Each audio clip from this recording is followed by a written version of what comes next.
ಓಂ ಹರಿ ಓಂ ಶ್ರೀ ಗುರುಭ್ಯೋ ನಮಃ ಹರಿ ಓಂ.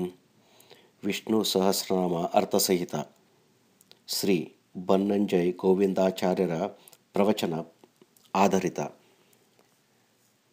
2ನೇ ಶ್ಲೋಕ. ಭೂತಾತ್ಮ ಪರಮಾತ್ಮ ಚ ಮುಕ್ತಾನಾಂ ಪರಮಾಗತಿ ಅವ್ಯಯ ಪುರುಷ ಸಾಕ್ಷಿ ಕ್ಷೇತ್ರಜ್ಯೋಕ್ಷರೇವ ಚ. ಭೂತಾತ್ಮ ದ್ವೇಷಗಳು, ತ್ರಿಗುಣಗಳು, ಸ್ಪರ್ಶವಿಲ್ಲದ ಪವಿತ್ರ ಸ್ವರೂಪನಾದ ಭಗವಂತ ಭೂತಾತ್ಮ. ಪರಮಾತ್ಮ ಆತ್ಮ ಅಂದರೆ ದೇಹ ಅಲ್ಲ, ಭಾವನೆಗಳು, ಗೂಢಾದ ಮನಸ್ಸು ಅದೂ ಅಲ್ಲ. ಏಕೆಂದರೆ ನಾವು ಮನಸ್ಸಿನಿಂದ ಯೋಚಿಸುವುದು.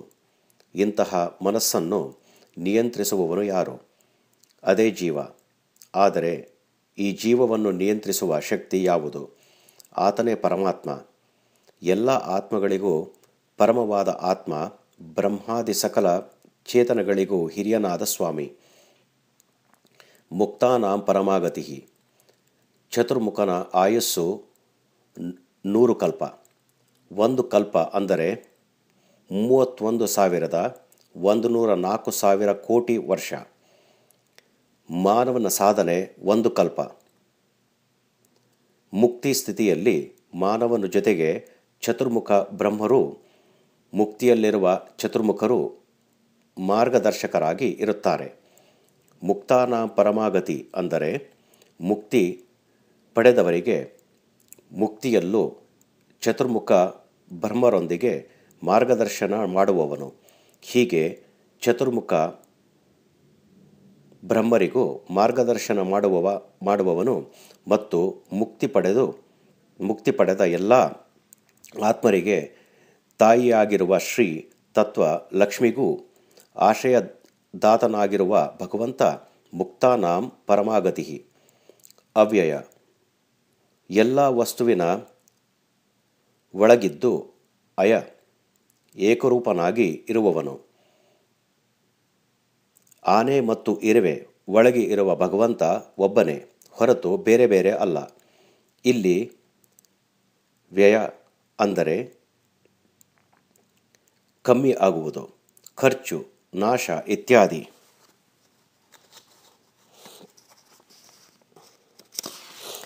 ಯಾವ ಕಾಲದಲ್ಲೂ ಕಡಿಮೆ ಆಗದೆ ನಾಶವಾಗದೆ ಅನಾದಿ ಅನಂತ ಕಾಲದಲ್ಲಿ ಏಕರೂಪವಾಗಿರುವ ಶಾಶ್ವತ ತತ್ವ ಭಗವಂತ ಅವ್ಯಯ ಪುರುಷ. ಇದು ತುಂಬ ಪ್ರಮುಖವಾದ ನಾಮ. ವೇದದ ಸಾರಭೂತವಾದ ಪುರುಷ ಸೂಕ್ತದಲ್ಲಿ ಬರುವಂತಹ ಸೂಕ್ತಗಳು ಪ್ರತಿಫಲದ ರೂಪವೇ ಭಗವಂತನ ಪುರುಷ ನಾಮಕವಾದ ರೂಪ. ಪುರು ಅಂದರೆ ಎಲ್ಲಕ್ಕಿಂತ ದೊಡ್ಡದ್ದು ಅಥವಾ ಅನಂತ. ಬ್ರಹ್ಮಾಂಡ ರಚನೆ ಆಗುವ ಮುಂಚೆ, ಬ್ರಹ್ಮಾಂಡ ಸೃಷ್ಟಿ ಆದ ಮೇಲೂ ಬ್ರಹ್ಮಾಂಡ ಮತ್ತು ಪಿಂಡಾಂಡದಲ್ಲಿ ಅನಂತವಾಗಿ ತುಂಬಿರುವವನು ಪುರುಷ. ಈ ಶಬ್ದವನ್ನು ಪುರು ಪ್ಲಸ್ ಶ ಎಂದು ಒಡೆದು ಅರ್ಥಿಸಬಹುದು. ಇಲ್ಲಿ ಪುರು ಅಂದರೆ ಪೂರ್ಣತೆ ಹೊಂದಿದ ದೇಹ, ಪರ್ಫೆಕ್ಟ್ ಬಾಡಿ. ಶ ಅಂದರೆ ನೆಲೆಸಿರುವವನು. ಆದ್ದರಿಂದ ಪುರುಷ ಎಂದರೆ ಪುರದಲ್ಲಿ ಇದ್ದು ಅದರ ಒಡೆತನವನ್ನು ಹೊಂದಿರುವ ಹಾಗೂ ಇತರ ಎಲ್ಲ ಒಡೆಯ. ಪುರದ ಒಳಗೆ, ಪುರದ ಹೊರಗೆ ತುಂಬಿ ಅನಂತವಾಗಿರುವ ಪರಮಪುರುಷ.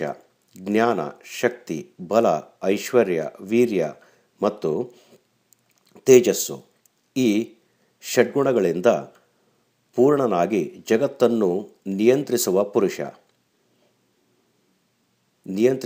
ಪುರುಷ. ಇನ್ನು ಪು ಪ್ಲಸ್ ರು ಪ್ಲಸ್ ಶ ಅನ್ನುವ ಏಕಾಕ್ಷರಗಳಿಗೆ ವಿಶಿಷ್ಟವಾದ ಅರ್ಥವಿದೆ. ಪು ಅಂದರೆ ಎಲ್ಲವನ್ನೂ ಪಾವನಗೊಳಿಸುವವನು. ರು ಅಂದರೆ ತಾನು ಒಳಗಿದ್ದು ಶತ್ರು, ಅಜ್ಞಾನ ಮತ್ತು ದುಃಖ ತಡೆದು ಜೀವನವನ್ನು ಉದ್ಧಾರ ಮಾಡುವವನು. ಶ ಎಂದರೆ ಎಲ್ಲೆಡೆ ಮ ಮಲಗಿದವ ಮಲಗಿದವ ಅಂದರೆ ಅನಾಯಾಸವಾಗಿ ಎಲ್ಲ ಕಾರ್ಯ ಮಾಡುವವ. ಈ ರೀತಿ ಭಗವಂತನ ಪುರುಷನಾಮ ಅನೇಕ ಅರ್ಥಗಳಲ್ಲಿ ತೆರೆದುಕೊಳ್ಳುತ್ತದೆ. ಸಾಕ್ಷಿ. ಸಾಕ್ಷಿ ಎಂದರೆ ಎಲ್ಲವನ್ನು ಕಣ್ಣಾರೆ ಕಾಣಬಲ್ಲವ ಎಂದರ್ಥ. ಭಗವಂತ ಮುಂದೆ ನಾವು ಮುಚ್ಚಿಕೊಳ್ಳುವುದು ಏನೂ ಇಲ್ಲ. ಭಗವಂತನ ಮುಂದೆ ನಾವೆಲ್ಲರೂ ಬತ್ತಲು. ಆತನ ಮುಂದೆ ಮುಚ್ಚಿಟ್ಟುಕೊಂಡು ಮಾಡುವ ಯಾವ ಕೆಲಸವೂ ಇಲ್ಲ.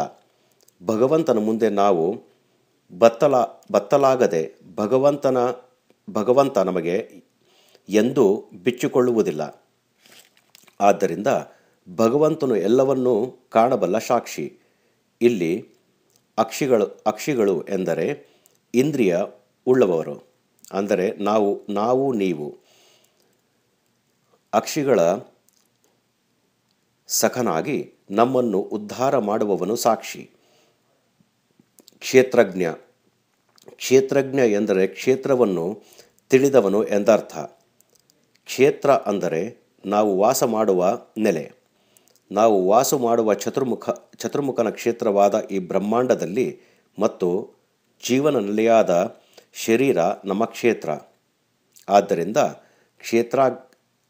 ಕ್ಷೇತ್ರಜ್ಞ ಎಂದರೆ ಈ ಬ್ರಹ್ಮಾಂಡವನ್ನು, ಈ ಶರೀರವನ್ನು ಮತ್ತು ಈ ಪ್ರಪಂಚದ ರಹಸ್ಯವನ್ನು ಸಂಪೂರ್ಣ ತಿಳಿದವನು.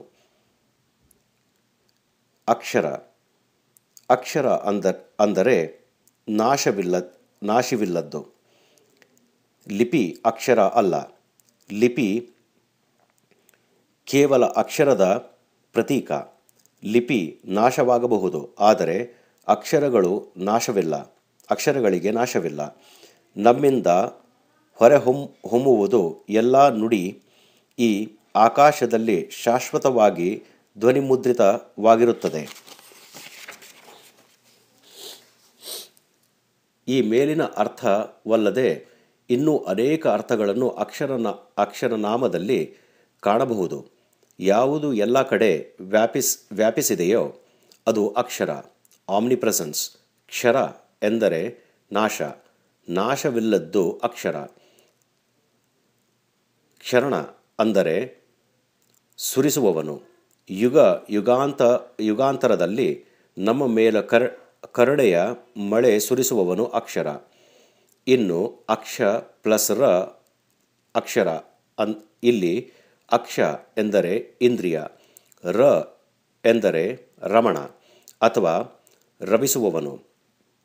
ಆದ್ದರಿಂದ ಅಕ್ಷರ ಎಂದರೆ ಆನಂದಮಯನಾಗಿ ಇಂದ್ರಿಯದಲ್ಲಿ ನೆಲೆಸಿರುವವನು ಎಂದರ್ಥ.